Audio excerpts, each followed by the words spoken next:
Okay, friends, welcome back again in the third part of this topic nutritional considerations and feeding of periparturient dairy cows. Up till now, we have seen that what is a periparturient condition, that is 3 weeks before and 3 weeks after parturition. It is very critical in the life of a dairy cow because there is a tremendous demand for the energy increases in the body for the parturition, for the development of fetus, and for the ensuing lactation. So, if we are unable to supply enough energy, lipogenesis increases and the body fat are mobilized, body calcium from the bone is mobilized, by which and if we are not provided enough nutrients to the animal, some of the metabolic disorders may be observed. So, up till now, we have seen which are the different metabolic disorders, what are their reasons. Now, we will see the feeding strategies to overcome these problems in the high yielding animals.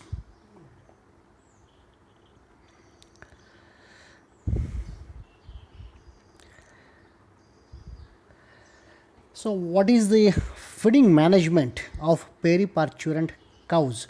How we can overcome the problem of periparturient dairy cows?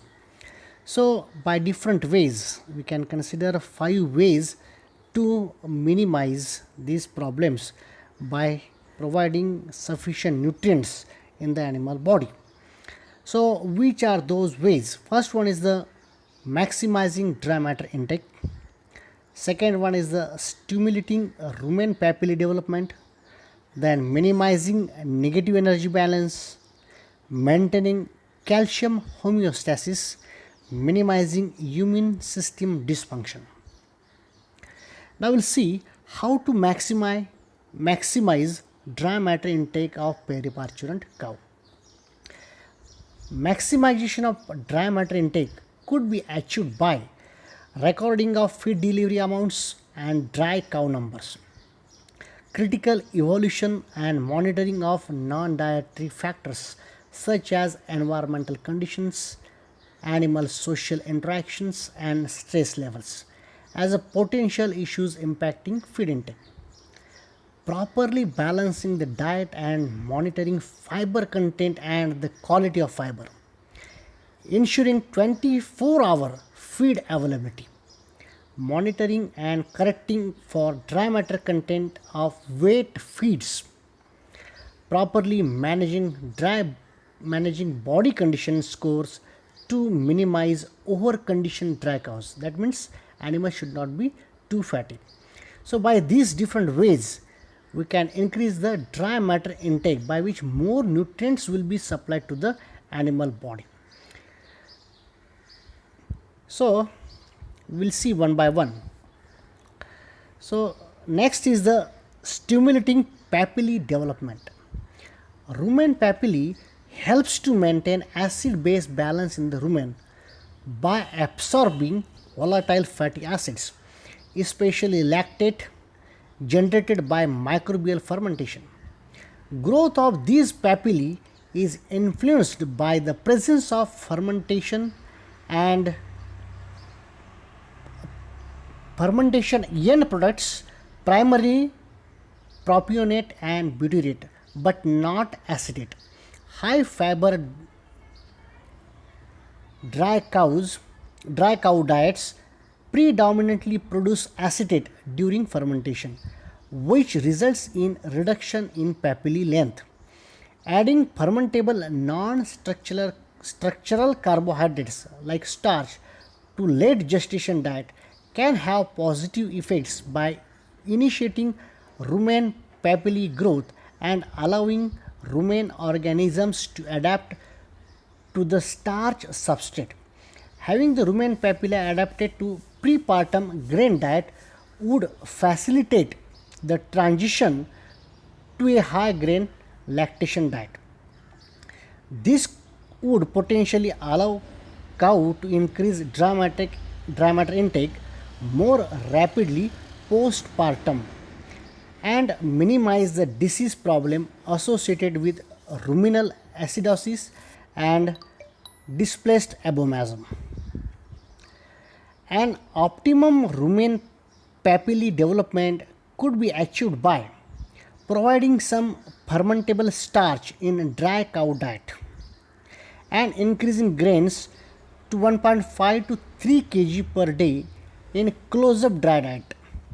Formulating dry cow diets with same diet ingredients, forages, concentrates, as to be fed in the fresh cow diet and ensuring sufficient physically effective fibers in the diets so that the papillae development will be proper and it can absorb maximum volatile fatty acids which will give energy to the animal body.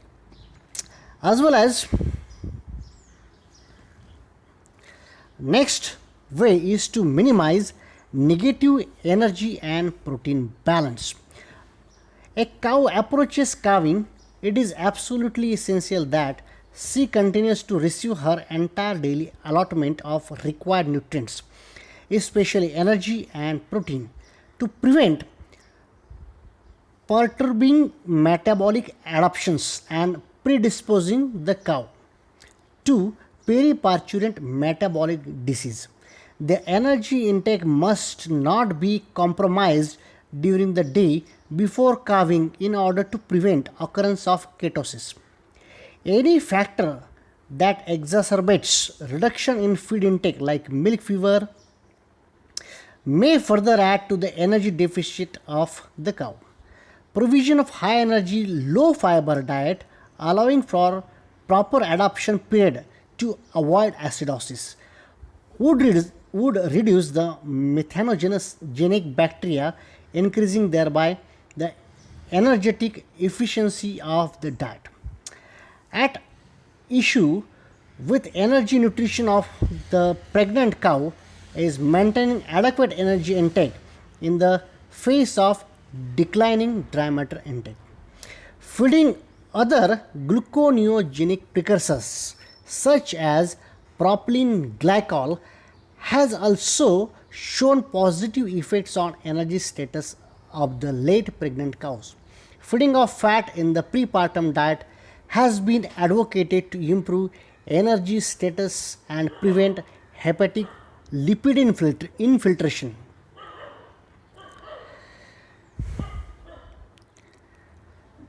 Now next way is to maintain the calcium homeostasis. A periparturient disease most frequently associated with macromineral nutrition is parturient hypocalcemia or milk fever. Milk fever is a periparturient disease problem as a result of its association with 8 other periparturient disease processes and its negative effect on postpartum disease. The underlying pathogenesis has been related to failure of calcium homeostatic system to maintain blood calcium concentration with the onset of lactation.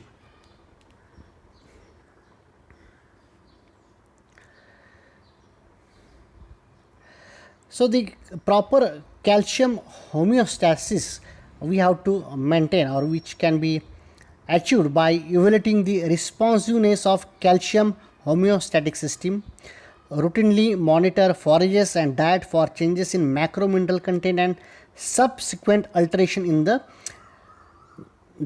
diet cation anion differences. So it is very important to maintain the calcium homeostasis. The approach before therefore should be monitor calcium homeostasis via records of milk fever prevalence in the herd and by the number of cows that are treated for subclinical hypocalcemia problems. Evaluate the responsiveness of calcium homeostatic system from serum calcium concentrations in the cows 1 to 2 weeks prior to and after calving. Routinely monitor forages and diet for changes in macromineral content and subsequent alterations in diet cation anion differences. Maintain moderate calcium and phosphorus intake and appropriate magnesium content related to dietary potassium concentration for non-anionic salt diets. Monitor urine pH if using anionic salts. Now, next important way to minimize metabolic disorder is to minimize immune dysfunction. The immune system of dairy cow has been shown to decline in responsiveness during the transition period, possibly a result of increased cortisol secretion associated with calving. A compromised immune system may lead to increased incidence of metritis, mastitis, and other infectious disease processes. Although thought, uh, it is thought that hormonal and metabolic factors may play primary role in this physiologic immune suppression. It can be further suppressed by nutritional insults. Energy, protein, microminerals, and fat soluble vitamins are all potential nutritional mediators of immune function. Any approach to deal with the immunopotentiation should involve increasing the trace minerals by 20 to 50% above NRC recommendations, force feeding rather than free choice mineral feeding, increasing vitamin E to 4,000 international units per day in close-up period and 2,000 international units per day in early fresh period, and using more highly available mineral sources like chelates and proteinates. So we can conclude this topic.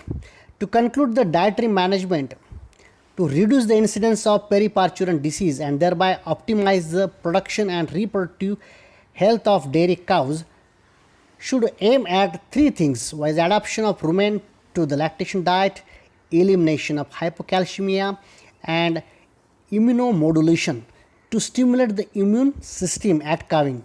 Any appropriately managed prepartum feeding strategy would lead to a number of potential benefits in close-up dry period, including increased milk production in early lactation, improved ability to cope up with the high concentration post-calving diets, leading to a better cow health, reduced acidosis, ketosis, displaced abomasum, improved fertility due to better BCS body condition score at breeding, and better calf health and performance. So in this way, we can manage feeding system by increasing the dry matter intake, then calcium homeostasis, increasing the papilla length, then minimizing the immune dysfunctioning in high yielding particular animal crossbred cows, and we can reduce the incidences of metabolic disorders. So thank you very much. I will conclude this topic here. Now this topic has been distributed in the three different parts, so it is requested to students to see go through all three parts. So this was the first topic. Now in future I am also going to post some videos in Marathi language, which will help to the farmers as well as to the educated unemployed youths in the rural areas. So thank you once again. We will see soon.